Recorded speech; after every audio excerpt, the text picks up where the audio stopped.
Greetings, programs, and welcome to another episode of the Awesome Friday podcast, the only podcast where you can hear two straight white dudes talking about movies. I'm your host, Matthew, and with me is Simon. Do say good morning, Simon.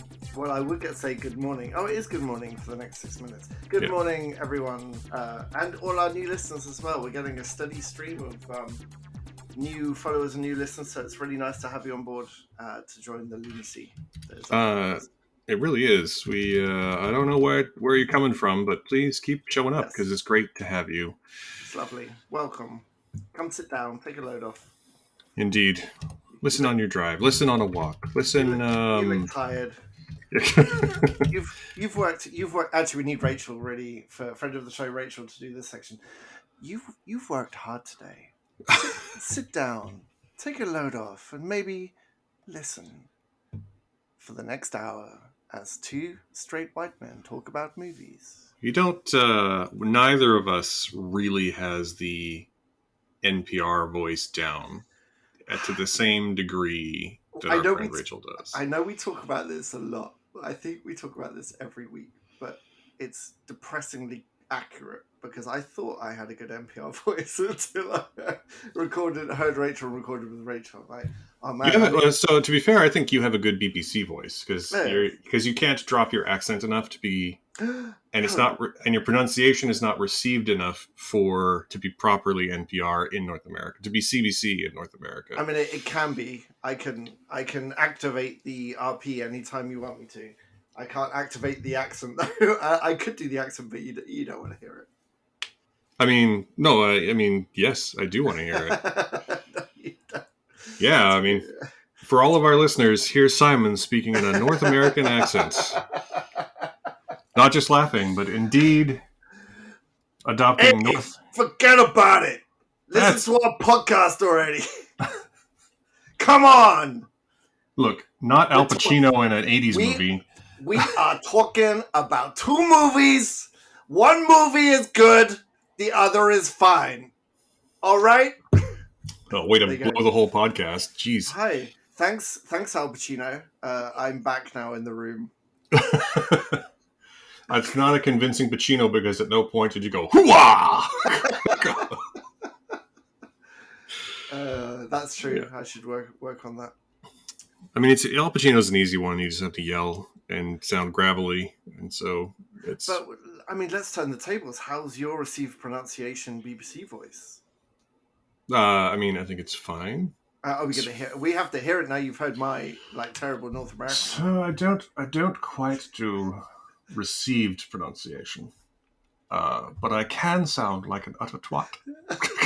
We don't say twat. You've got to say twat with a heavy A. Otherwise, it's not authentic. But depends where you're from, dear boy. No, we don't. Yeah. We don't say twat in any part of the UK. It drives me crazy that poor Jason. Look, there's no part of the United Kingdom where any two words are pronounced the same. I think you should know that. But none of us say twat. Have you been absent too long, dear boy? I do enjoy how your British accent is Charles Dance. Like it's just it's a nice reference point for me.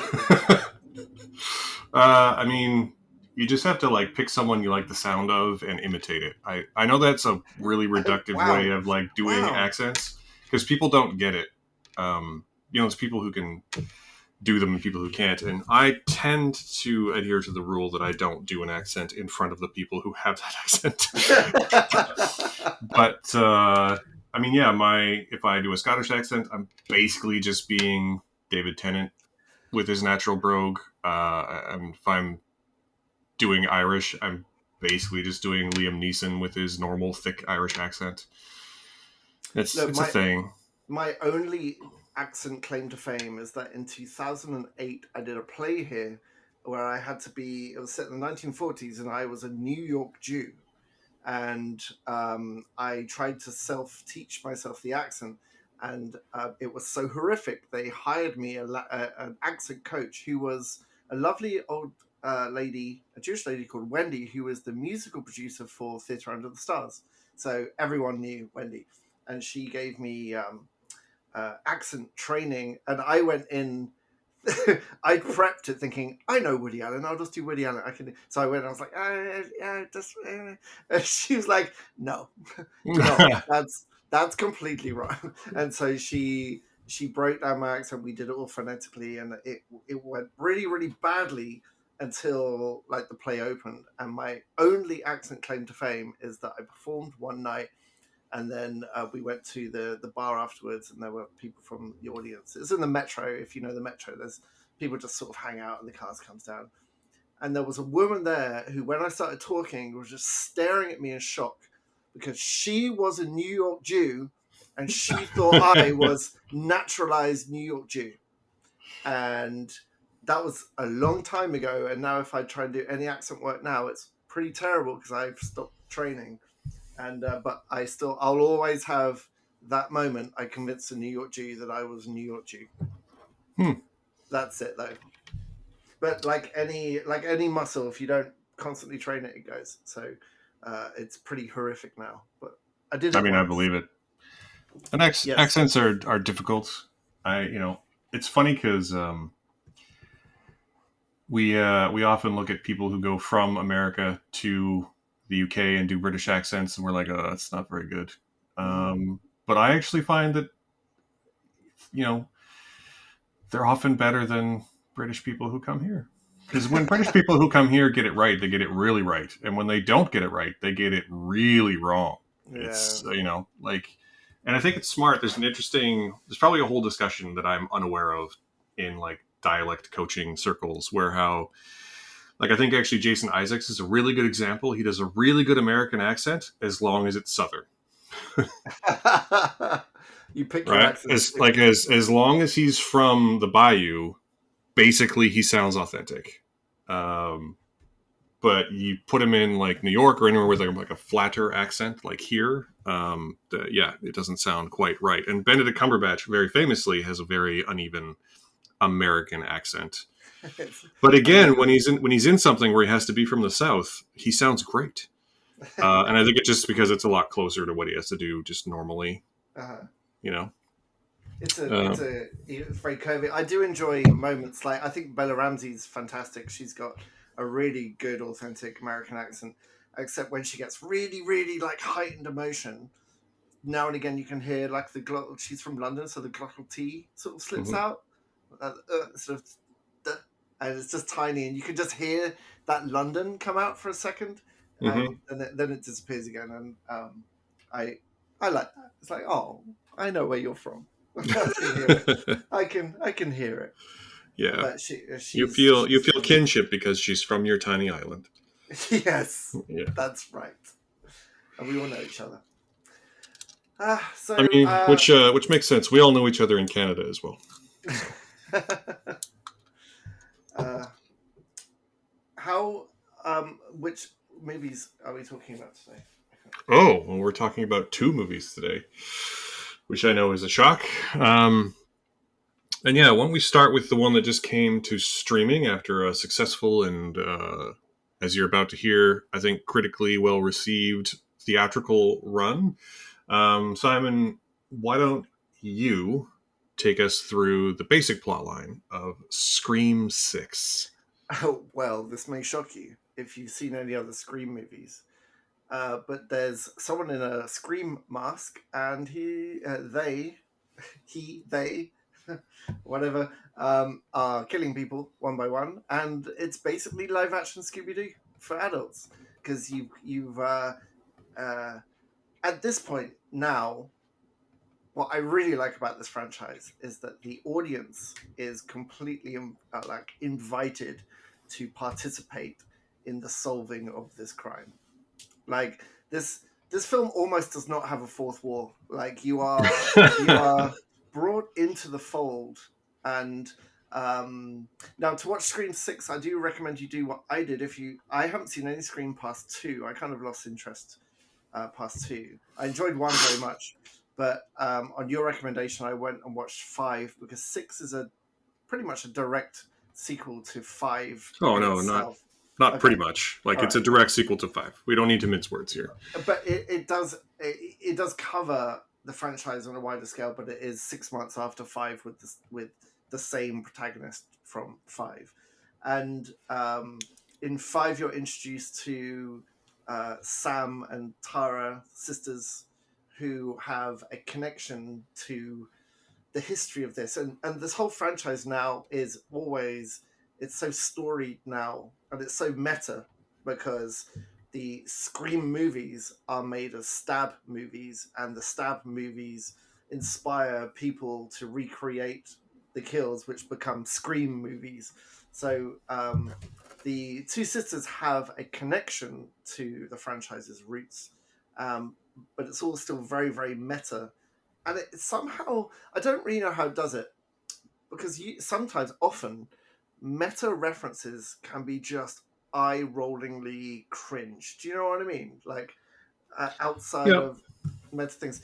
And Scream, just both 5 and 6 get the, it's really, really, really heavy meta commentary on filmmaking and how franchises are dealt with, and what this film is in the franchise is also this film in the stab story. And it does it without it feeling like cringe, even though it does so much I explanation mean, of the meta. what you're talking about though has been present since the first Scream. Like, there's a whole Yeah, thing in the first Scream where they're like, there's the one character who's like, "Have you never watched a scary movie before? Like, we're in a scary movie. Here's how you survive. This is what's yeah. going to happen. Here's how you like." But that's This has testament been to in Kevin. it's been every Scream movie has had Yeah, this aspect to it, and that's and but I do think that this it's smart that I think what's smart about this one is that it's sort of evolving that, in that it's not just saying, "Oh, I'm in a slasher," but like the Scream 5 like very much understands that it's a legacy sequel to the original Scream movies, and Scream mm-hmm, 6 very much understands that like the rules change because now we're in an ongoing franchise. mm-hmm, So and which is like, it's not a spoiler because it's called out at the end of the first act of each film. mm-hmm. Like, they know what kind of movie they're in. Um, and They announced it. I Yeah, think that's been the series' sort of strength from the start, is that they know exactly what they are, and they're not afraid to just be like, "This is what we are. Let's just go with it." yeah. Like every good movie of this genre, everyone's like committed to the bit, right? Yeah. And even though it's not a comedy, like everyone takes it seriously, but understands what they're doing. And I think the masterstroke in Screams 5 and 6 are the main, what they've chosen to do with the main uh, character, your main protagonist, and her connection to the franchise, but also what she brings to it, is quite different to other Final Girls that we've seen before. And the sister dynamic between the actresses Melissa Barrera and Jenna Ortega is really good. It's really well written and really believable. I haven't seen Jenna Ortega out of anything outside of Wednesday, I don't think, and she's Really? phenomenal in these movies. She is phenomenal. She doesn't overplay it. She doesn't underplay it. She's got some. Uh, uh, she delivers a line in Scream 5 that I swear I laughed more in Scream 5 than most other comedies this year, because I don't like torture porn slashers, so I don't like Chainsaw Massacre. I don't like Hostel. I don't like even the new Evil Deads have gone a bit more gory and a bit more glorified gory, and that turns me off. What I really like are things like Freaky or the original Scream, where it's kind of uh, theatrically funny instead of overtly gory. Does that make sense? Mm-hmm. It's a really difficult balance to get. And Scream 5 and 6, even though they are incredibly graphic, and 6 you do have especially. to, yeah, you do have to look away in some points, but it's done in a way that doesn't feel exhibitionist just for the gore, which I think is the key. And the conclusion of both that leads to um, some of the best lines in the movies are in the final like 20 minutes. And there's something, without spoiling, there's something about Sam, the main character, that adds an element to these movies that you maybe haven't really seen before. And it is incredibly satisfying when these when the reveal happens as well. And in both these movies, I'm sure you did too, I clocked who uh, I clocked most of what was going on pretty early on because I've seen Scooby Doo now, and I've seen so many of these, and I know how the I mean, final suspects are framed early on, and I know what a red herring looks like. But but it almost doesn't matter because the journey there and the revelation is really satisfying, and I think that's key to these movies is sticking the landing. I really enjoyed it. I had a blast. yeah, I mean, exactly. I don't disagree with anything you're saying at all. These movies are super fun. I have a hard time. You're sort of dancing around a plot point that I think would have been. I'm not going to spoil it because you haven't, but I think it's less of a spoiler for six because five exists. Like it's a reveal in five that sort of impacts six, but it does lead to. There's a moment where Melissa Barrera um, basically like accepts something about herself, and it leads to my single favorite moment of like body language acting of this entire year so far. Um, and I've been heard from other people who saw this movie in theaters that like at least in opening weekend, someone told me that like when that moment happens, there were like audible like shouts and hoots and hollers when it happened, Yeah, and you can totally see why because she's such a great moment and she handles it so well. yeah.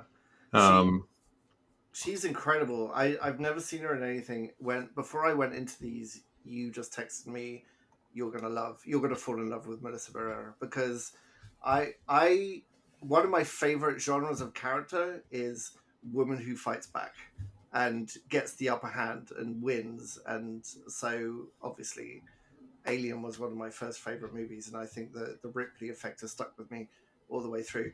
And you weren't kidding, because holy shit, like this is that classic thing where she's kind of on the back burner until she turns the tables, and I just love that moment of like the woman taking charge and the woman fighting back, and the fear element suddenly being scared because they should be.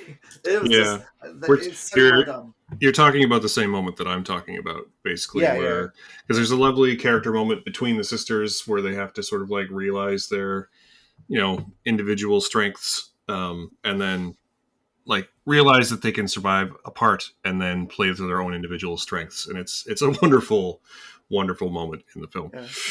I think Um, and I also think like this film is, I mean, it's just so well cast. I will say it's very well cast. I actually really like Mason Gooding and Jasmine Savoy Brown as well, who play twin brother and sister, and they form the like core four characters of the ongoing franchise now. But I will also say that like there's Dermot Mulroney plays a cop, and there's a roommate um, played by what is her name? wait a Devin. minute. Uh, Hang on, what is her name? Oh, that guy. Sorry, Liana Liberato, and Yeah, there's a cute boy next door, um, played by Josh Segarra, and Samara Weaving shows up in the first scene, and Hayden Panettiere is back from Scream 4, and Henry Cerny is back, is here as a therapist, and like everyone in it is great. Everyone knows what kind of movie they're in, and they're all again committed to the bit. Um, but also like if you can't guess who the bad guy is from his like second line read, yeah. then I don't know, like you will just never get these movies. Like you'll never be the person who figures them out, basically, because it's so there's a moment where that feels like a moment of sadness that it's hard to talk about without spoiling, but there's a character who delivers a line and you're just like, oh, so he's the bad guy then. Like that was just a bit too much, sir. But in the end, like it doesn't matter because you know what kind of movie it is, and you know it's going to be Yeah, like one of two people by that point in the movie anyway. So yeah, yeah. yeah, It's very satisfying how it all comes together. I will say I think I preferred 5 to 6 just by a slither. I thought the ending of 5 was more satisfying than 6. Um, Sam has a similar moment in both of those, and I uh, I maybe it's because it's the first one I saw and I watched them back to back, but Sam's final moment in 5 was pretty much stand up cheer like Mm-hmm. shout out loud, and they've and also Jenny Ortega's got a line immediately afterwards that is the funniest line I've heard in any movie the whole year, and it doesn't come out of nowhere. It loops back to something she said earlier, and it's just that incredibly satisfying. But one thing about these movies that I can't stand, and this isn't just Scream movies, but one thing drives me absolutely crazy, which is present in our second movie as well, is that there's always a moment where Ghostface comes in and is slashing, and someone grabs something like, I don't know, a brick or a kitchen knife block or something, and swings around and catches them and in the face, and they fall over. And then they drop it and they run, and it Mm-hmm. happens 3 or 4 times in both of these movies. And I'm like, no, you stand there and you pick up the block again and you repeatedly bring it down on the head over and over and over. There's a number of times where someone fights back and knocks Ghostface over and they're not moving and they decide to run away. Now, of course, I'm sure that's more accurate to real life, but for the love of God, just finish what you started. And Yeah, I'm gonna say a couple things about that. One, when you're in fight or flight mode, yeah, fight. 99% of people are going to continue the flight because it always starts with flight. They're only ever trying to stop the person because killing another person. I've never done it, but I imagine it's difficult, just emotionally speaking. Um, and I sort of get the like, I need to get not so much I need to kill this person, but I need to get away. So I get that. Also, if they killed them the first opportunity they had, there would only be about 20 minutes of this movie. So Yeah, I mean, practically speaking, this is one of those. It's like that Hitchcock story about. I think someone asks him like, I can't remember the setup, but it's like two people at a table and there's a bomb under the table, and someone's like, "Why don't they just defuse the bomb or call the cops?" And he says, "Because there'd be no movie." Like it doesn't. I sort of get what you're saying, but I feel like that's invalid is the wrong word. I just feel like it's like the wrong thing to focus yeah. on. You know what I Oh mean? no, Like, I actually think it's a choice done intentionally to get the audience to. You want your audience to go to shout at the screen and these things. You want them to be like, "What are you doing? Like, don't go in the cellar.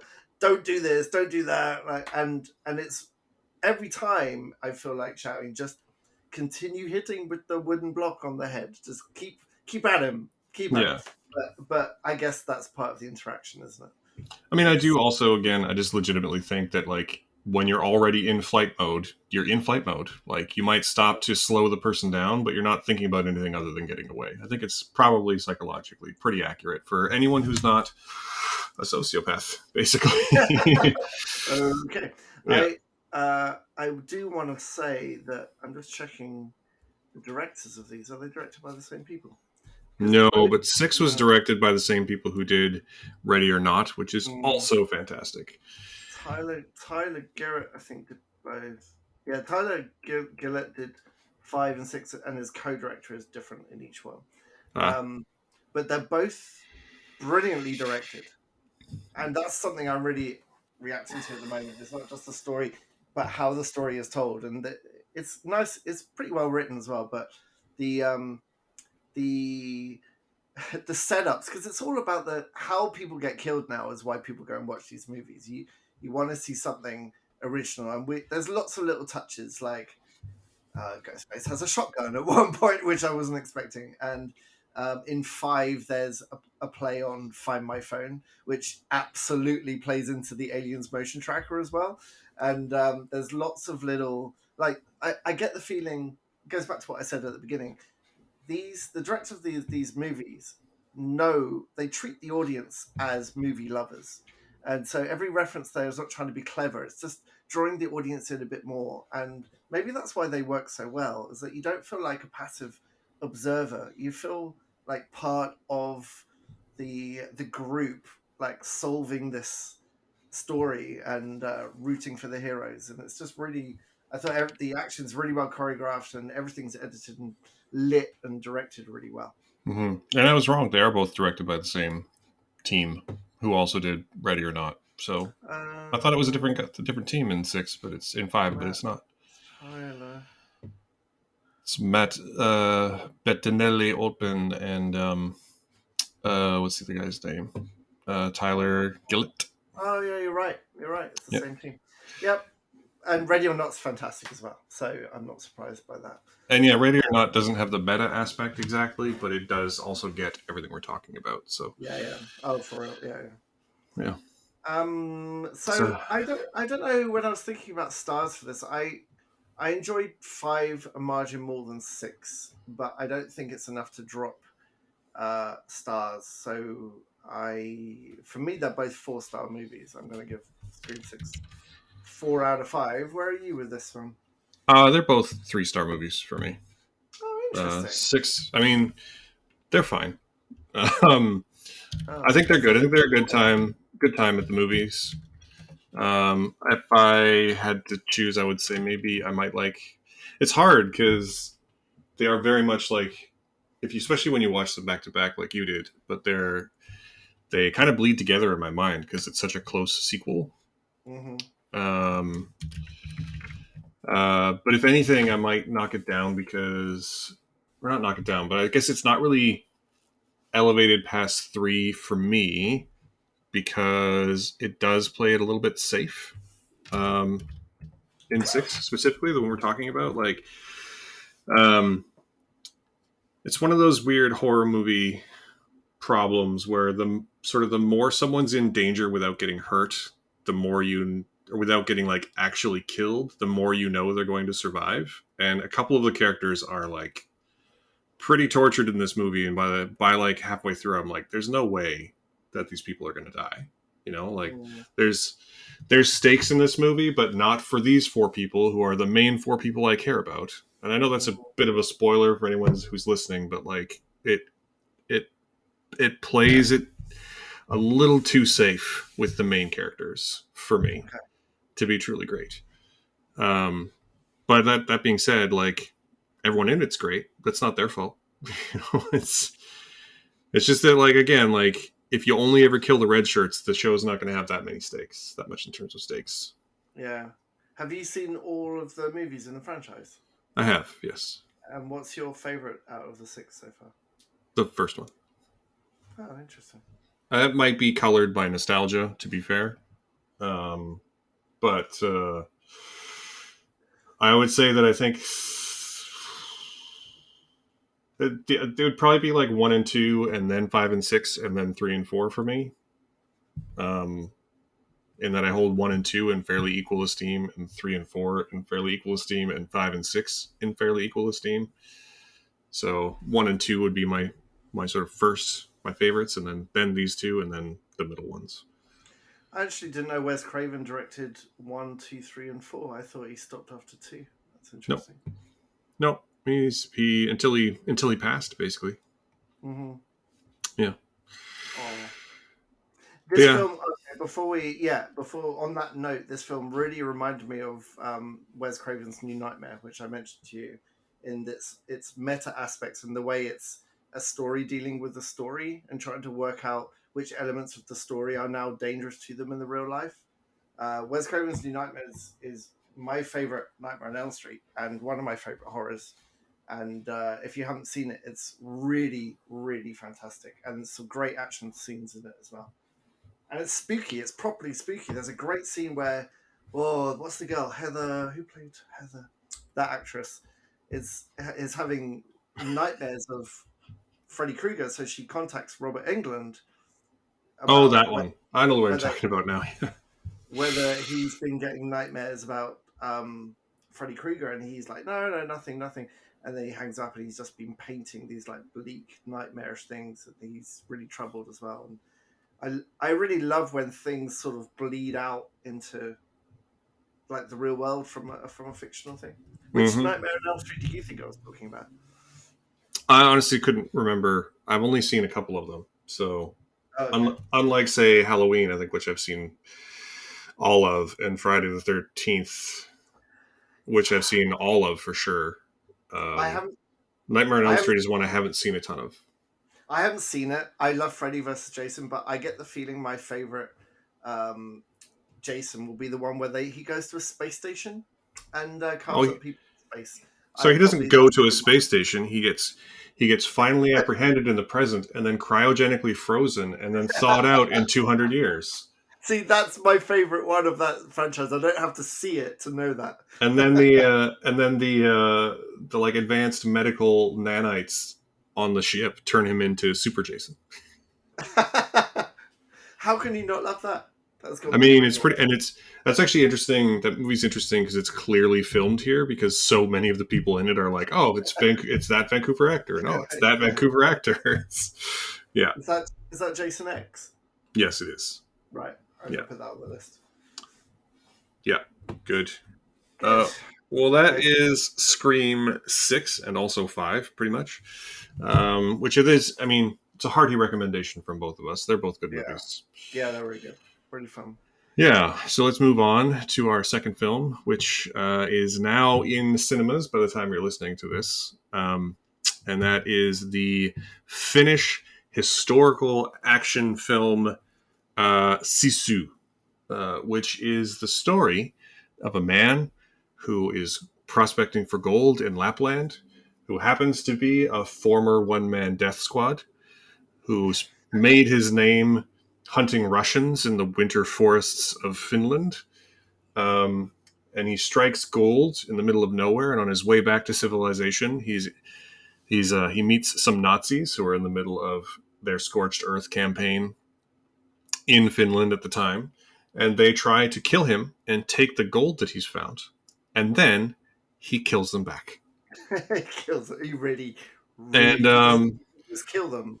like I would go into more detail, but there isn't any. That's the whole movie. It's just this guy, um, played by Jorma Tomila, who is he's a one man death squad, and he's come across some Nazis who tried to kill him, and so he spends 90 minutes, the rest of the 80 minutes of the film, brutally murdering them.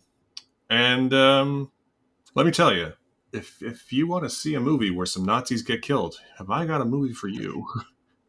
If you want to see them getting killed and broken in pretty extreme detail, this is going to be a good film for you. Yeah, I feel like, I mean, it's hard to talk about because there's nothing to talk about. Like I tweeted, I think I texted you the other night as well after I watched this, like that old uh, clip from Garth Marenghi's Dark Place where he says, "I know writers who use subtext and they're all cowards," because that's this movie. There's no, I mean, there's maybe one scene of subtext where a phallic object penetrates into a somewhat sapphic object, um, but like Oh, otherwise, it's just this old man killing Nazis. And the Nazis are really bad. Like they're the worst versions of Nazis. oh, they're like, They're yeah. like they're evil. They're rapists, and like their leader is just he's not like the necessarily malicious kind of evil so much as the banal kind of evil, the like uncaring sociopathic kind of evil. And he's actually Axel Henny, who plays the lead bad guy, is I think pretty good in this movie. Um, but like there's nothing to talk about. Like, do you want to watch Nazis get killed? Yeah, then go ahead and watch this movie. That's where we're going to be. I don't know. Good. What did you think of this movie? I like it's so hard to talk. It's hard to talk about because so much happens and yet also so little happens. Well, I do. So I was surprised at the slower pace of the pursuit in the first half. The first half of this movie after he meets the Nazis, and there's very little dialogue. The script for the spoken word dialogue in this movie is maybe 2 pages. When And the main character, who is unnamed in the film, other than his like nickname as the Immortal, um, doesn't have any lines, or yeah, he has two lines at the very there's end. one line at the end. Yeah, yeah. Yeah, I mean, I appreciated that it took its time to set up the moments down the road, the set pieces, and there's one point where like like classic Bond villains, they should have just shot him in the head. Just instead of we're like, no, let's kill him this extravagant way. No, let's just shoot him in the head with the sniper rifle that I've got right here. I don't have to go near him.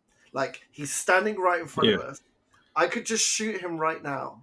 That's yeah. from It's from from Austin Austin Powers. Powers, Yeah. right? I could just see Begin him there right begin the now. unnecessarily slow dipping mechanism. And there's a couple points in this movie where he's described as he's this terrible man. He's da, da, da, da, da. He just refuses to die. He's immortal. Yeah. And then there's a point in this movie you're like, I don't think they're being figurative. Like I don't think he's literally been killed and not died. Like he Yeah. he's beyond Batman in his ability to survive actual death. I will say it is nice that the film doesn't make him like it doesn't make him actually immortal. He's not like, dodging bullets or anything. There's a character who literally says that, like, he's not immortal. He just refuses to die. And that is effectively what happens. He's even like hanged at one point, and then he saves Yeah. himself by like impaling himself on a nail that's sticking out of the like pole that he's being hanged from to like take the pressure off of his neck. Like it's But he's there for a yeah. long time. Like he hasn't taken that much pressure off, and he's there for a long, a long, long time. Yeah. And the end of He's the end of basically this, he's basically Jason and the Nazis are teenagers. That's what's yeah, happening in this right, movie. You absolutely. know? You have to be on board with that. Like there's no real threat. It's not like when you watch John Wick, you're like, oh, he's staggering around. He's clearly losing energy. I know he probably won't die, but he's getting beaten up. And this old guy is getting shredded, and he's still just kind of fine. And then the last part, I'm not going to say what happens specifically, but there's at the end of this movie, there's no way any human body could have survived what he goes through at the end of this movie. And then he just kind of he's like, I'm fine, just brushes a bit of like mud off. He's like, no, I'm okay. Like, I get that you want your heroes to survive, but I wonder if there needs to be just a modicum of a respect for the basic physics of gravity and speed, and the human body. So it's Nah. fine. I don't know. I Nah. didn't really feel. You disagree? I mean, I don't. I think that if it did that, it wouldn't be as good as it is. Like I think part of the point of this movie is that it is completely over the top. This is not John Wick, right? This is not. But It's not really. I mean, sure, but he's got to be able to physically survive a situation in which no human body could survive. Doesn't matter who you are or what you are or how badass you are. There's got to be some acceptance that as a human being he could physically survive this situation that is unsurvivable. And I'm not like, oh, maybe he survived this way. When you watch this movie, the moment that I'm talking about will become apparent to you, because it is impossible for any like carbon-based organism to survive what he survives. I mean, I guess I take what you're saying.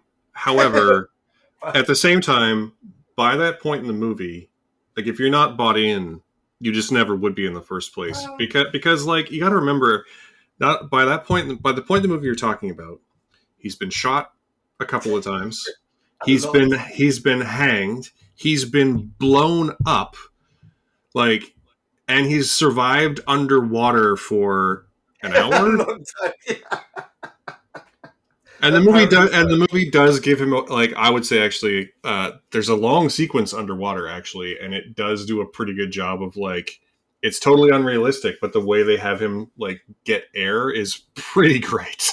And I'm not going to spoil it for you, but I'm just saying that like yeah, like sure, maybe the last thing he survives is a thing no one could survive, but he's already been through at least a half a dozen other things that nobody could survive. So I'm sort of okay with it. In I, particular, one of the first ways that he gets really attacked is he like rides a horse into a minefield and steps on a mine. Like, but the horse he impacts gets the brunt of that impact. oh yeah, that matters for sure. If we're gonna talk about I think you can't talk uh, about physics and then be like I the can. one soft I fleshy can. thing absorbs the impact from the other. Well, I mean, at least with the hanging thing, it's like, okay, he's super good at holding his breath, and fine, the hook held him up. On the horse thing's like, okay, fine. So the blast went upward and went through the ribcage of the horse, and fine, he's fine. It's like, okay, so he can breathe a little bit, he can hold his breath. We've established that with the hanging, blah blah blah blah. But I feel like the end like minute is like, it's not one of these things where you can go, oh yeah, okay, well I suppose he's trained to survive that. Like, how would you train to See, again, survive that? just like, I don't want to spoil it, but I'm just gonna say he's strapped in and it's a bog, so it's No, soft, come on, so come it's on, fine. It's come fine. on. Like, You also, honestly, if this is the thing that's gonna break your immersion, I don't know how you made it through the first 90% of the movie. Is all I'm the rest, saying. I mean, the rest is fine. It's nice to see Nazis getting chopped up. I did find the violence a little too graphic. As this movie really likes to show its breaking bones effect, and I'm really squeamish about breaking bones. Hmm. So be prepared for that.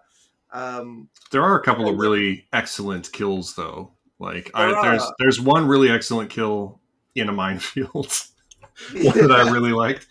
yes. Um, and like I say, the underwater survival sequence I thought was pretty inventive and great.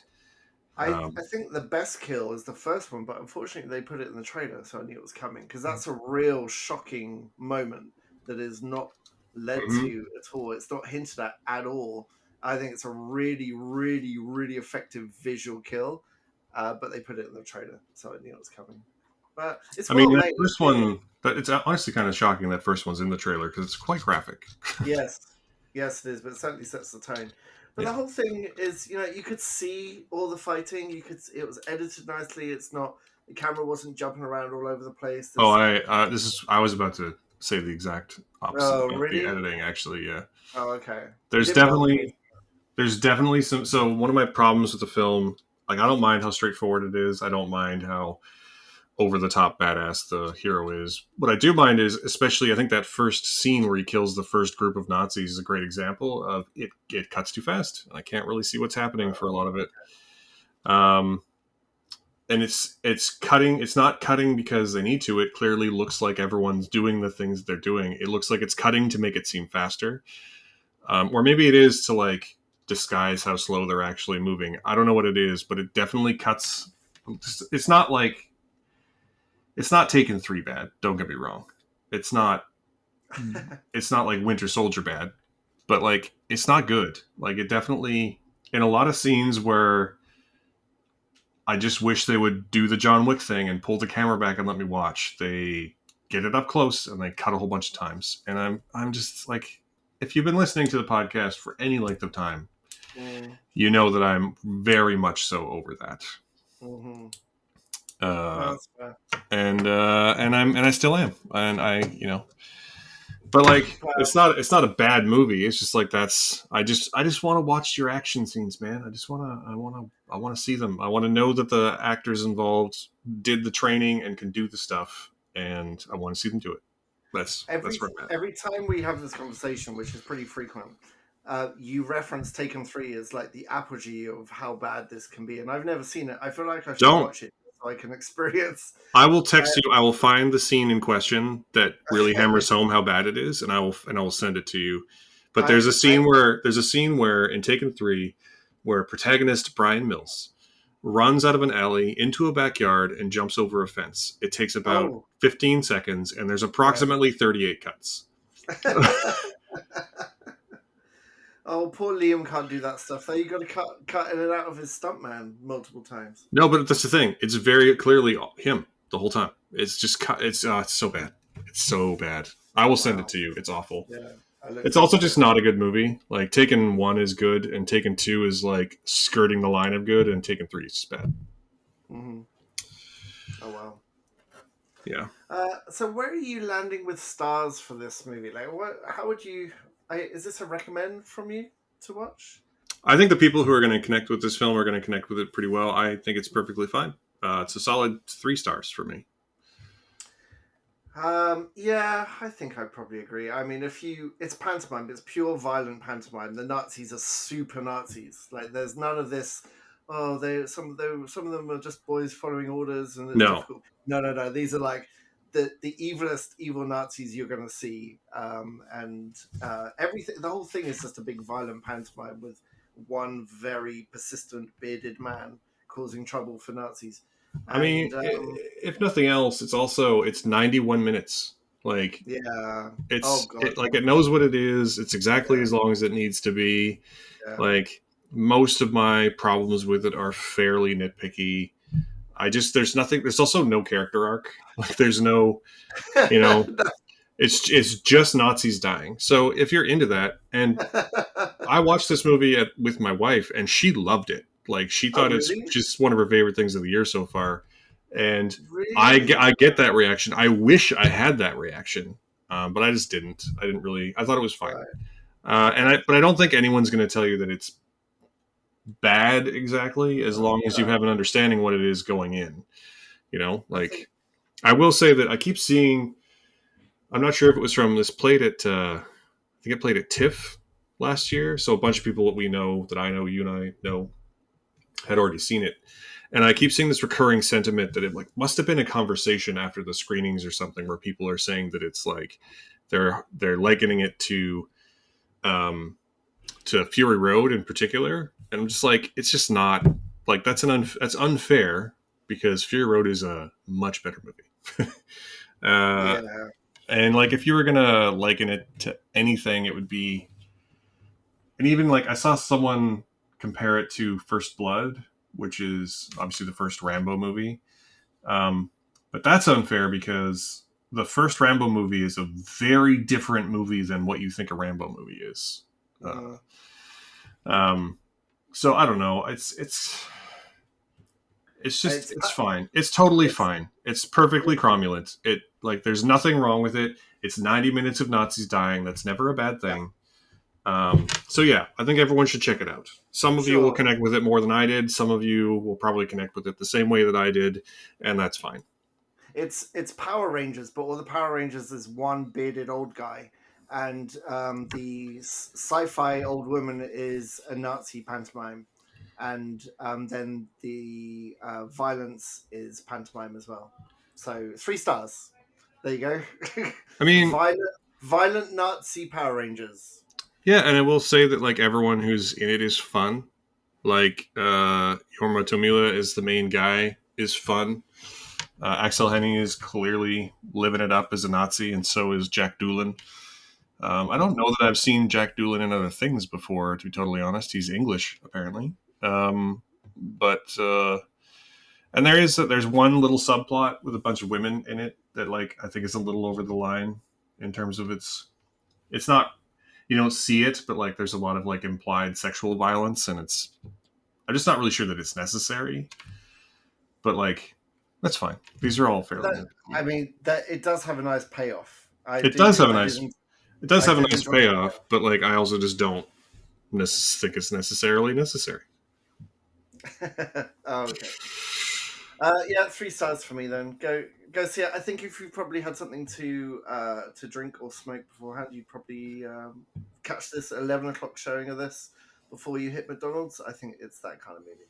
Yeah, and I will say that if you watch this and like it, this is the same director and star as the Finnish Christmas horror action movie Rare Exports, and also a fairly mid-level but still weirdly fun Samuel L. Jackson action movie called Big Game, where the president of the United States Air Force One crash lands in the middle of the Finnish wilderness, and he has to survive against a bunch of guys hunting him. Um, it's exactly as ridiculous as it sounds, but you should, if you like this one, definitely check out those ones. Sweet. Yeah, I will do. good. Good. So what we got coming up in the next week is Peter Pan. I'm going to see Mario on Tuesday. I don't know if that's in your life to be able to see Super Mario. We could do a kid-themed show next week if you can get yourself to a theater. Maybe. If you want to see Mario, which is just about to pass the $1 billion worldwide intake, so that's been hugely successful for Nintendo. So we're going to see lots more of those. I do want to see Mario. I just don't have a ton of time, so we'll see. Yes. But yeah, Yeah. chances are we'll be talking about Peter Pan and Wendy next week because David Lowery is a personal favorite filmmaker for me. But yeah, I don't know. We're rewatching Mad Men, so that's taking up a lot of time too. Fair enough. Yeah. Well, let's wrap it up there. Yeah. So thank you to everyone for listening. One more time, that's hearty recommend for both films this week. If you like the show, please consider giving us a review or a subscribe or a follow or whatever it is on your podcasting platform of choice. Those things help get us into charts and get us in front of more eyeballs, and we very much appreciate all of that. And if you'd like to support us monetarily, which is a lot more direct, we do have a Patreon, which you can find in the show notes, and subscribers do get extras every week. We do bonus chats every week just for the subscribers. You can find us on the socials. You can find the show at Awesome Friday CA. You can find me at Matthew AF, and you can find Simon at Temporary Pen. What am I forgetting here? We record here in Vancouver on the traditional ancestral lands of the Musqueam, Tsleil-Waututh, and Squamish nations. One last time, thank you so much for listening and for joining us, for all our new listeners, and thank you for joining us on this awesome Friday. Bye-bye.